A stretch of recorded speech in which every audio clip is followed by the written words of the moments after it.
بسم اللہ الرحمن الرحیم۔ علمی خزانہ چینل کے اسٹوڈیو سے آپ کو خوش آمدید۔ آج کا ہمارا پہلا سوال ہے کہ احتکار سے کیا مراد ہے؟ تو احتکار سے مراد ذخیرہ اندوزی ہے۔ یہ ایک اسلامک ٹرم ہے اور ہر ذخیرہ اندوزی کو احتکار نہیں کہا جائے گا۔ احتکار حرام ہے اور احتکار کا مقصد مفہوم یہ ہے کہ جب ملک میں قحط سالی کی کیفیت ہو اور ایک شخص اپنے مال کو اناج کو جمع کر کے رکھے ہوئے ہو کہ اس کا بھاؤ بڑھے گا تو وہ اس کو بیچے گا، تو ایسی صورت میں یہ احتکار کہلائے گا اور یہ اس وقت ذخیرہ اندوزی حرام ہوگا، کیونکہ عالم اسلام نے قحط سالی ہے اور وہ اس اناج کو چھپا کے رکھے ہوئے ہے، تو اس وقت یہ کیفیت حرام ہے۔ عام حالات میں اگر اپنے اناج کو جمع کر کے رکھا جائے تو اس میں کوئی حرج نہیں ہے۔ دوسرا سوال یہ کہ کون سا مسلمان ریاضی دان معروف شاعر بھی تھا؟ تو وہ عمر خیام ہے، اور عمر خیام کی شہرت کا جو سبب ہے وہ بھی اس کی شاعری ہے۔ جھوٹی نبوت کا سب سے پہلا دعوے دار کون ہے؟ تو یہاں جواب مسیلمہ کذاب لکھے، لیکن یہ جواب درست نہیں ہے۔ سب سے پہلا دعوے دار جو جھوٹی نبوت جس نے دعویٰ کیا وہ اسود عنسی تھا۔ اسود عنسی ہی ایسا وہ مردود شخص ہے کہ جس نے سب سے پہلے جھوٹا نبوت کا دعویٰ کیا تھا، اور اس کی شعبدہ بازی کے دور دراز تک چرچے تھے۔ اور مزے کی بات یہ ہے کہ یہ سب سے پہلا مدعی نبوت ہے، تو اس کے قتل کے بارے میں جو پہلا فیصلہ ہوا وہ امت کا سب سے پہلا اجماع ہے۔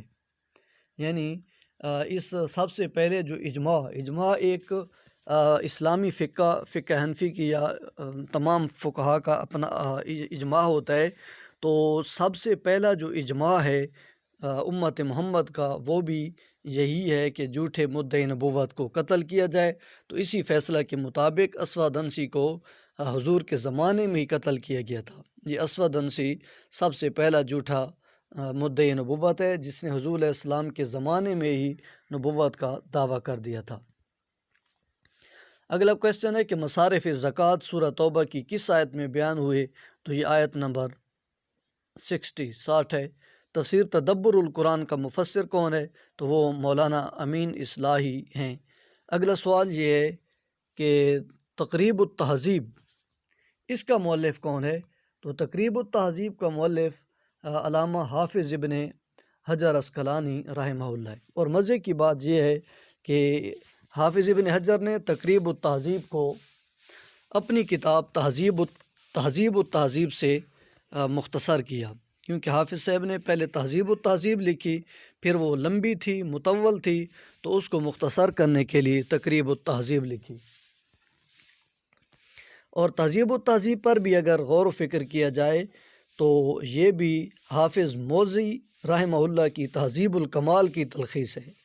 اور تہذیب الکمال جو ہے وہ الکمال فی اسماء الرجال حافظ مقدسی کی ایک تصنیف ہے۔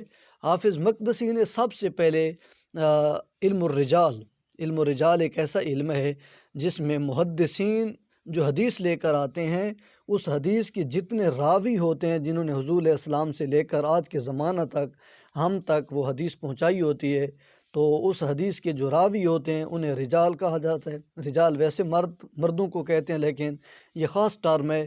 تو سب سے پہلے اس علم پر حافظ مقدسی رحمہ اللہ نے تصنیف کی تھی، جس میں انہوں نے صحاح ستہ کے جو راوی تھے، صحاح ستہ کی احادیث کے جو روات تھے، ان کے بارے میں حافظ مقدسی رحمہ اللہ نے یہ کتاب لکھی، اور انہوں نے تاریخ اور ابن ابی حاتم اور ابن معین وغیرہ کی کتابوں سے یہ اکتساب فیض کیا۔ سب سے پہلے الکمال فی اسماء الرجال مقدسی نے لکھی، پھر حافظ موزی آئے تو انہوں نے الکمال فی اسماء الرجال کو مختصر کر کے تہذیب الکمال لکھی۔ تہذیب الکمال کے بعد حافظ ابن حجر نے 2 کتابیں لکھی، تہذیب التہذیب، پھر اس کی تلخیص کر کے تقریب التہذیب لکھی۔ گویا یہ 4 کتابیں ہوں گی، الکمال، پھر تہذیب الکمال، پھر تہذیب التہذیب، پھر تقریب التہذیب۔ یہ ہمارے اس کویسچن کا ایک عمدہ جواب تھا تاکہ بات ذہن نشین ہو جائے۔ اگلا کوشچن یہ ہے کہ شاہ حبشہ نجاشی کے دربار میں حضرت جعفر طیار نے کس سورت کی تلاوت کی تھی؟ تو وہ سورہ مریم تھی، کیونکہ جو شاہ حبشہ تھا نا وہ عیسائی تھا، تو اس وقت ضرورت یہی تھی کہ حضرت عیسیٰ کی شان بیان کی جائے، تو وہ سورہ مریم میں حضرت عیسیٰ کی نبوت کا اور وجعلنی نبیّا والی وہ آیات کریمہ کی حضرت امام جعفر طیار نے تلاوت کی تھی۔ اگلا سوال ہے تفسیر ضیاء القرآن کا مفسر کون ہے؟ تو یہاں غلط کلک کیا گیا ہے سید قطب شہید، حالانکہ تفسیر ضیاء القرآن میرے مرشد سیدی و مرشدی ضیاء الامت حضرت پیر محمد کرم شاہ الازہری رحمہ اللہ کی تصنیف لطیف ہے۔ بیعت عقبہ اولیٰ میں کتنے افراد شریک ہوئے؟ تو بیعت عقبہ اولیٰ میں 12 افراد شریک ہوئے تھے، اور اس عقبہ کے میدان میں عقبہ گھاٹی ہے ایک مکہ کے قریب، تو اسی عقبہ کے راستے سے ہی جو اسلام ہے وہ مکہ سے مدینہ کی طرف پھیلا۔ تو اس عقبہ میں سب سے پہلے 5 افراد آئے تھے جنہوں نے بیعت نہیں کی تھی، پھر اگلے سال 5 وہی تھے اور 7 دوسرے ملے ساتھ 12 افراد ہوئے جنہوں نے آ کر یہاں پر حضور کی بیعت کی۔ تو یہ دوسرا چکر تھا ان کا، اور تیسرا چکر جسے بیعت عقبہ ثانیہ کہتے ہیں اس میں غالباً 75 افراد شریک ہوئے تھے یا جتنے بھی۔ تو یہ لفظ عقبہ نہیں ہے، لفظ عقبہ ہے۔ عقبہ یہ عربی میں وادی کو کہتے ہیں۔ حضرت علی کے خطبات کے مجموعے کا نام کیا ہے؟ تو یہ نہج البلاغہ منسوب کیا جاتا ہے حضرت علی کی طرف کہ یہ آپ کے خطبات کا مجموعہ ہے۔ اگلا کوشچن ہے کہ وحی کی کتنی اقسام ہیں؟ تو اس کا جواب یہ دیا گیا کہ وحی کی 7 قسمیں ہیں۔ تو اب وحی کی 7 قسمیں کیسی ہیں؟ تو وحی کی 7 قسموں میں سے پہلی 4 قسمیں تو ایسی ہیں جو تمام نبیوں کے ساتھ یہ سلسلہ رہا، جس میں ہمارے نبی کریم بھی شریک ہوئے۔ تو سب سے پہلے نبی کو سچا خواب روئے صادقہ کے ذریعے الہام کیا جاتا تھا، انبیاء کو سچے خواب آتے، صبح کو وہی کام ہو جاتا۔ تو روئے صادقہ یہ وحی کی پہلی قسم ہے۔ القاء فی القلب، دل میں بات ڈال دینا کہ بات اس طرح ہے، اس طرح کام کرنا ہے، یہ انبیاء کے ساتھ وحی کا دوسرا سلسلہ تھا۔ اور تیسری صورت سلسلۃ الجرس ہے، یعنی گھنٹی کی طرح ایک آواز بجتی، پھر احکام الہی کا نزول ہوتا، یہ تیسری صورت ہے۔ چوتھی صورت یہ ہے کہ فرشتے کا انسانی شکل میں آنا، فرشتہ ایک انسان کے روپ میں آتا اور اللہ تعالیٰ کے احکام پہنچاتا، جس طرح حضرت مریم کی طرف بھی فرشتے بشری لباس میں آئے، ابراہیم کی طرف بھی۔ تو یہ عمومی 4 صورتیں ہیں۔ تو 5ویں صورت یہ ہے کہ اللہ تعالیٰ کا بلا واسطہ پردے کے پیچھے سے وحی فرمانا، یہ بھی انبیاء کے ساتھ خاص رہا۔ البتہ نزول وحی کی کچھ خصوصی صورتیں بھی ہیں، جن میں یہ ہے کہ فرشتے کا اپنی اصلی صورت میں آنا، اور یہ اصلی صورت میں فرشتہ صرف حضور علیہ السلام کی بارگاہ میں حاضر ہوا۔ اور اگلی صورت ہے کہ اللہ تعالیٰ کا بلا واسطہ و بلا حجاب جو ہے گفتگو فرمانا، تو وہ حضور علیہ السلام کے ساتھ ہی یہ سلسلہ رہا۔ شب معراج کو اللہ تعالیٰ نے حضور نبی کریم صلی اللہ علیہ وسلم کے ساتھ بغیر کسی واسطہ کے بلا حجاب کلام فرمایا۔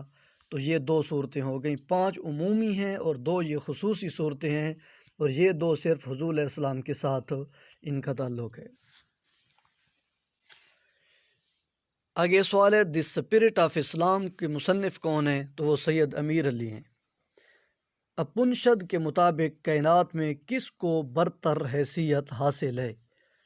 اپنشد یہ ہندوؤں کی کتاب ہے، جس طرح ان کی 4 ویدیں ہیں، اس کے ساتھ ساتھ اپنشد بھی ان کی کتاب ہے۔ اپنشد کے مطابق کائنات میں سب سے جو برتری حاصل ہے وہ برہما کو ہے، کیونکہ ان کے نزدیک جو برہما ہے یہ ان کا خالق ہے، کیونکہ ان کے 3 خدا ہیں، برہما، وشنو اور شیو۔ برہما ان کا خالق ہے، اور وشنو جو ہے یہ ان کا رحم کا خدا ہے، اور جو شیو ہے یہ شیو ہی کر دیتا ہے، یعنی تباہی اور جنگ کا یہ ان کا خدا ہے۔ ان مشکل حالات میں کسی کی تباہی کے لیے یہ اس کی پوجا کرتے ہیں۔ اور اگر اس پہ تھوڑی مزید ہم بحث کریں تو ان ہندوؤں کی جو ہیں ذات پات وہ بھی چار ہیں۔ برہما سے وہ کہتے ہیں کہ برہما نے اپنے سر سے برہمن پیدا کیے۔ برہمن یہ ان کے ہندوؤں کے بزرگ لوگ ہیں، علماء ہیں جو ان کے مذہب کو جانتے ہیں۔ اور دوسرے کھشتری ہیں۔ کھشتری ان کے سیاسی لوگ ہیں جو ان کے سیاسی امور کو چلاتے ہیں، اور برہمن، کھشتری، اور اگلے ان کے تیسرے وہ بھی ہیں جو ان کے تجارتی امور کو چلاتے ہیں، اور چوتھے ان کے شودر ہیں، وہ کمی ہیں جن کے جو مطلب ہے کہ تکلیف برداشت کرنے والا طبقہ ان کا ہے نا، مشکلات میں ان کو پھنسا دیتے ہیں، تو وہ ان کے شودری اس کام کو سر انجام دیتے ہیں۔ آگے سوال یہ کہ قبرص کا دارالحکومت کون سا ہے؟ تو وہ نکوسیا قبرص کا دارالحکومت ہے۔ 15واں کویسچن ہے کہ جد الانبیاء کس کا لقب ہے؟ تو یہ حضرت سیدنا ابراہیم خلیل اللہ علیہ السلام جد الانبیاء ہیں، کیونکہ حضرت ابراہیم دادا ہیں تو ان کے دو بیٹے حضرت اسماعیل اور اسحاق ہیں۔ حضرت اسماعیل سے حضور علیہ السلام مبعوث ہوئے، اور حضرت اسحاق سے انبیاء بنی اسرائیل کے 70,000 کے قریب انبیاء کرام کا ایک سلسلہ جاری رہا، تو گویا حضرت ابراہیم دادے، ان کے بیٹے اسماعیل اور اسحاق، پھر ان کی اولاد، تو اس طرح جد الانبیاء حضرت ابراہیم علیہ السلام ہے۔ آگے کہ جو تغیر یا تبدیلی نفس حدیث میں کی گئی ہو اس کو کیا کہتے ہیں؟ تو وہ مدرج المتن ہے۔ متن حدیث کو کہتے ہیں، کنٹیکس آف حدیث، اور مدرج درج سے نکلا ہے کہ جس میں کوئی چیز درج کی گئی ہو، متن میں اضافہ کیا گیا ہو، تو یہ مدرج المتن حدیث کی ایک قسم ہے جو حدیث سے ضعیف ہوتی ہے۔ اس میں مطلب ہے کہ راوی کی اپنی بات حدیث میں گڑمڑ ہو جاتی ہے، تو وہ حدیث مدرج المتن کہلاتی ہے۔ تو مصر کس بر اعظم میں ہے؟ تو یہ افریقہ اور ایشیا دونوں بر اعظم اسے لگتے ہیں۔ سب سے عظیم مسلمان ماہر حسابیات کون سا ہے؟ تو یہ الخوارزمی ہے۔ اگلا سوال یہ ہے کہ جنگ بدر کب ہوئی؟ تو جنگ بدر سن 2 ہجری میں ہوئی۔ 20واں سوال ہے الصفہ سے کیا مراد ہے؟ تو صفہ خون بہانے والے کو کہتے ہیں۔ اسلام کی خاطر حضرت عثمان نے کتنی ہجرتیں کی؟ تو آپ نے 2 ہجرتیں کی۔ پہلی ہجرت مکہ سے حبشہ کی طرف، پھر مدینہ کی طرف، یہ آپ نے 2 ہجرتیں کی۔ حضرت ابو بکر کے والد ابو قحافہ کا اصل نام، تو آپ کا اصل نام عثمان تھا۔ بدھ مت میں بھکشو کس رنگ کے کپڑے پہنا کرتا تھا؟ تو وہ زرد رنگ کے کپڑے پہنتا تھا، اسے لازم تھے کہ وہ زرد رنگ کا لباس پہنے۔ ان کا یہ بت ہے جس کو پر زرد رنگ کے یہ کپڑے رکھتے ہیں۔ آگے یہ کہ 24 کویسچن ہے درائے نیل کو سید الانہار کس نے کہا؟ حضرت عمر نے سے سید الانہار کا غالباً دنیا کی سب سے بڑا دریا دریائے نیل ہے، اور یہ بھی کہا گیا ہے کہ دریائے نیل کی جو اصل ہے وہ سدرۃ المنتہا سے ہی اس دریا کا نزول ہوتا ہے۔ نیل اور فرات بہت بڑے دریا ہیں۔ 2 کہ جنت سے نکلنے والی یہ 4 نہریں ہیں جن میں فرات اور نیل ہے، اور 2 آسمان پر ہیں جن میں جنت میں ہوں گے کوثر ہے اور دوسری جنت نہر ہے۔ تو یہ 4 نہریں کہا جاتا ہے کہ جنت سے ان کا مصدر ہے۔ پاکستان کے کس آئین میں قادیانی کو کافر کہا گیا؟ تو یہ 1973 کا آئین ہے۔ اگلا سوال یہ کہ المصطلح الحدیث کے مؤلف کون ہیں؟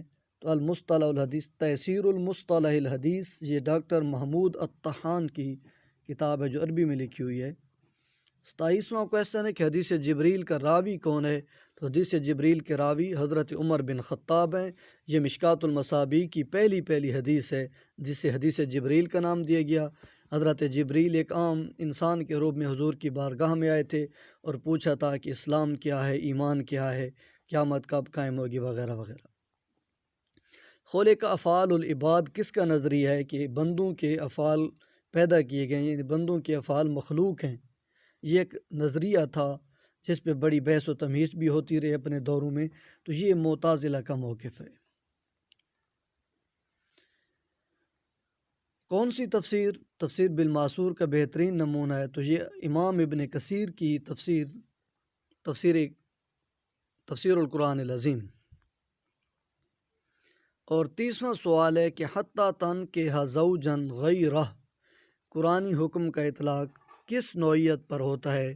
تو یہ طلاق مغلظہ کی صورت میں یہ حکم لاگو ہوتا ہے۔ حتیٰ تنکح زوجا غیرہ کا معنی ہے حلالہ کروایا جائے، تو جب 3 طلاقیں مرد دے دیتا ہے، خواہ ایک ہو یا اکٹھی 3 دے دے احناف کے نزدیک، یا پھر ایک کبھی دی بائن دی، نکاح ٹوٹ گیا، پھر نکاح ہوا تو اس کے پاس 1 طلاق چلی گئی تھی، 2 کا حق باقی تھا، جب کبھی بھی وہ 2 دے دے گا تو اس طرح پوری 3 طلاقیں ہو جاتی ہیں۔ تو 3 طلاقوں کا فگر جب پورا ہو جاتا ہے تو پھر حلالے کا حکم شریعت نے دیا ہے، تو پھر عورت کسی اور خاوند کے پاس جو ہے اس کے ساتھ نکاح صحیح کرتی ہے، وہ اس کے ساتھ میاں بیوی والا حق بھی ادا کرتا ہے، جماع کرتا ہے، مباشرت کرتا ہے۔ اس کے بعد اگر وہ چاہے تو طلاق دے، نہ چاہے تو وہ اس کی بیوی بن گئی ہے مکمل طور پر۔ اگر طلاق دینا چاہے تو وہ جماع کے بعد جب بھی چاہے اسے طلاق دے دے گا، پھر وہ اس کی عدت گزار کر پہلے خاوند کے نکاح میں اگر آنا چاہے تو آ سکتی ہے۔ اس کیفیت کو اسلام میں حلالہ کا نام دیا گیا۔